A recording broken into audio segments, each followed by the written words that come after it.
Hey everybody, welcome back to another board game review. I'm Anthony, and this is the Punchboard-A-Holic. Today, we are reviewing the two-player indie comic card game, Scattered Nexus.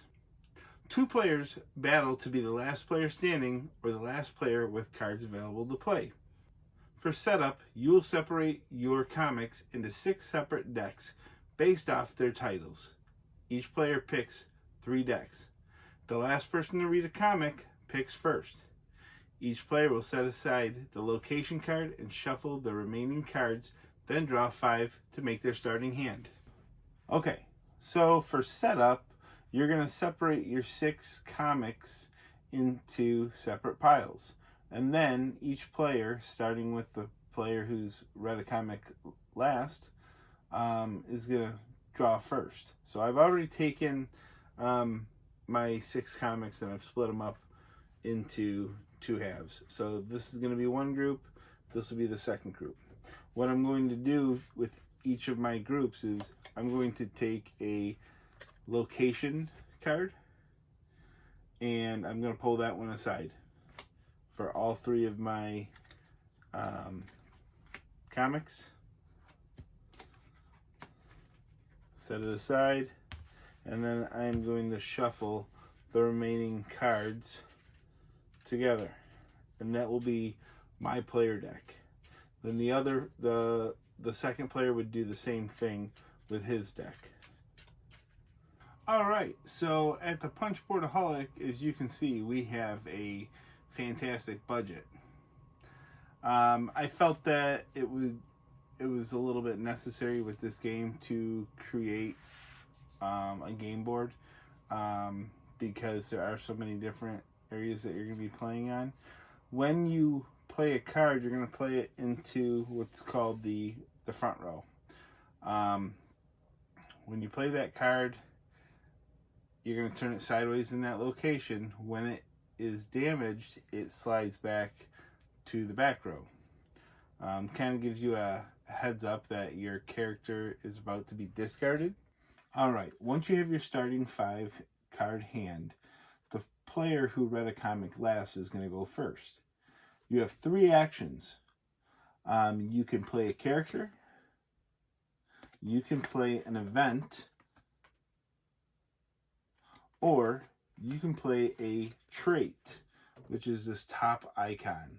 In the rule book, it'll tell you exactly what the traits will do. This one specifically says it blocks +1. I do want to point out, too, on the character, all characters have different colored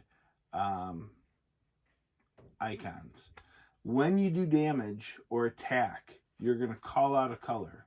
So I'm going to look at all the characters I have on my mat, and I'm going to determine, I got 1 black, but I got 3 pinks. If I want to defeat this character or do some heavy damage, I can call all 3 pinks. They don't all have to attack, but they are all able to attack if needed.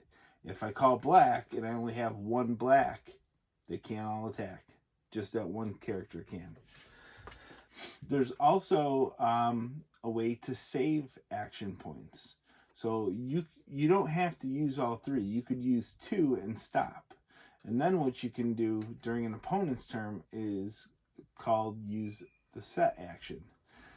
What the set action does is allows you to play a card from your hand, and you're going to play it face down. Face down signifies it is an extremely weak character. It's also kind of a wild. It takes the form of any color. So if I had my character out here, and just to put some context to this, say I have 3 opponents, okay? And I want to go after this opponent here. They're both worth 3. But I can't defeat him. I'm going to damage him. When I damage him, he's going to get slid back to the damage section. But I want to defeat him. So I'm going to activate this card.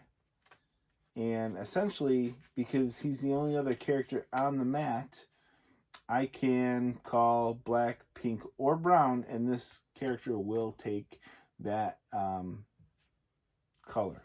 So if I say black, I can now defeat this character. When I defeat him, he's going to go to the discard pile.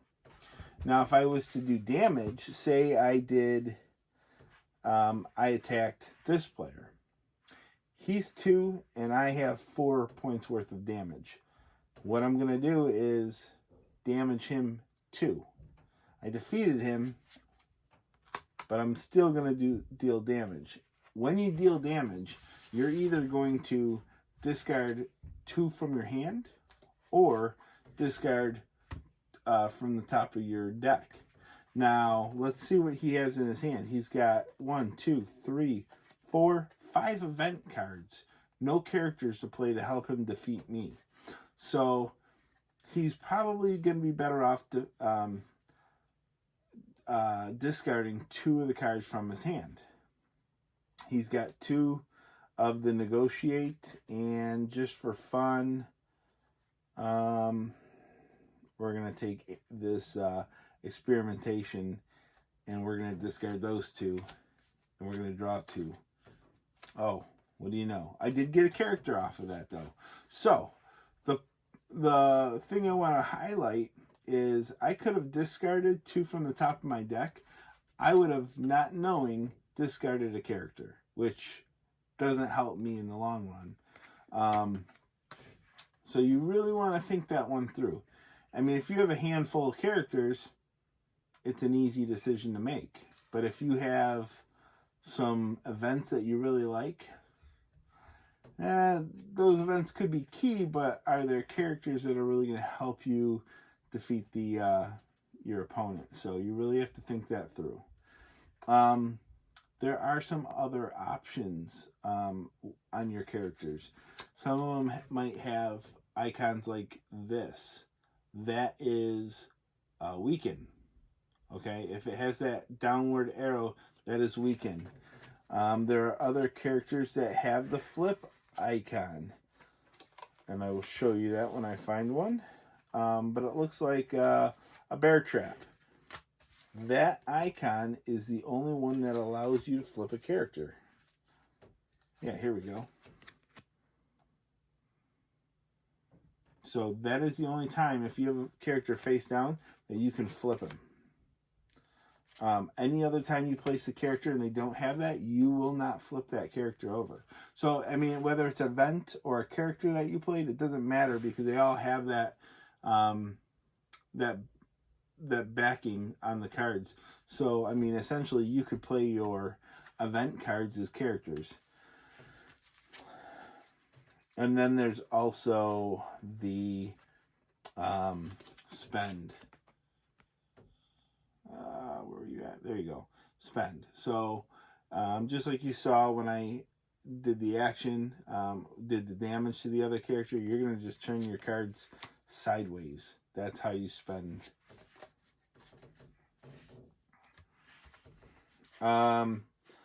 The game ends when you have no more cards to draw. So, again, this all goes back to you really you got to be strategic when you're playing cards. You don't want to just play or discard cards to discard them, because eventually your deck's going to run out. Now, there are cards, event cards in here, and maybe even some character cards that will allow you to pull 5 cards, or I just threw 5 out, but pull so many number of cards off of the discard pile and put them back into your hand. So just because you're discarding cards doesn't mean the game ends. There is a way to get back into it. So, with that, let's get into the review portion. This, I'm not a huge... Alright, so that was Scattered Nexus. I just want to say, and the game that you order is going to be in a little bit bigger box, but this box packs a punch. This little box took me quite a bit of time to learn how to play. I'm kind of familiar with the Legendary series. Um, I don't find that they are too difficult to pick up and play. Honestly, probably one of the toughest parts about those games are organizing the cards. The Marvel ones are fairly simple. These characters go with these characters.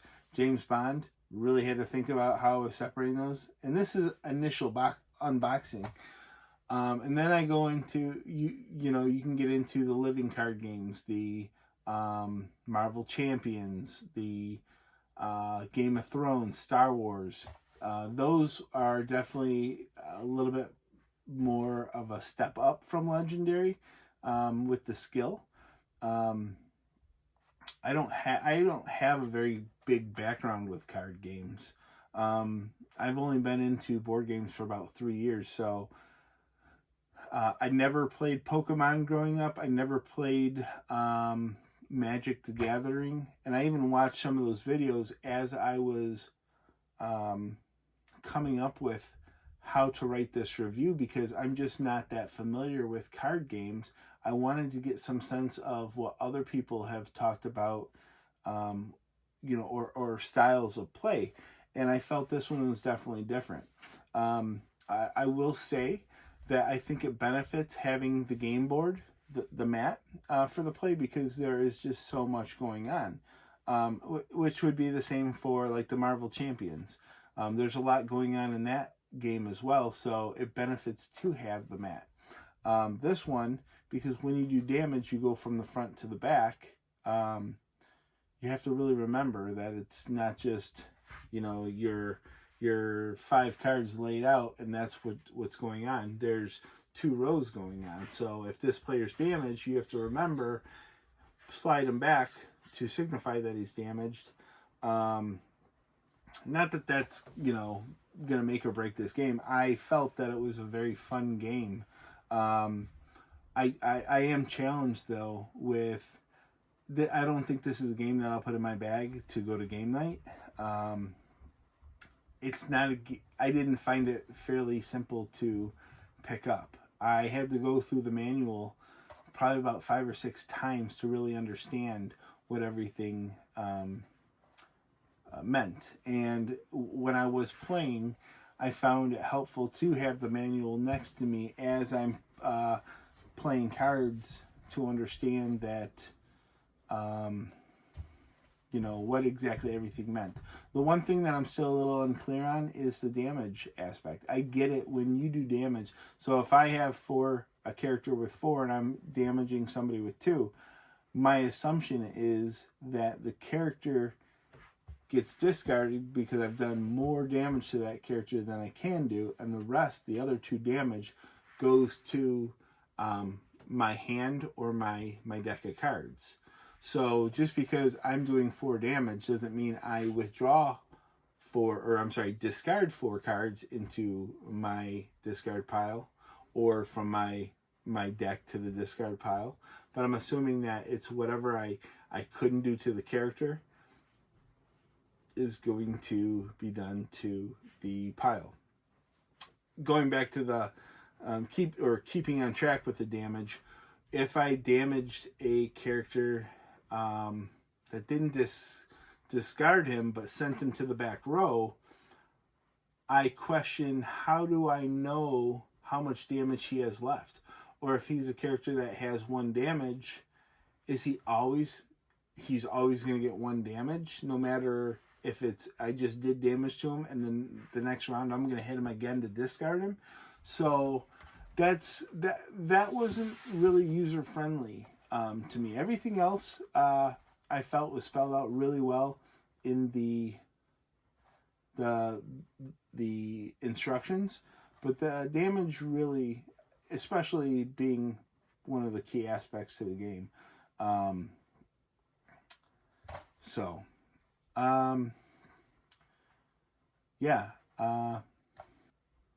Artwork.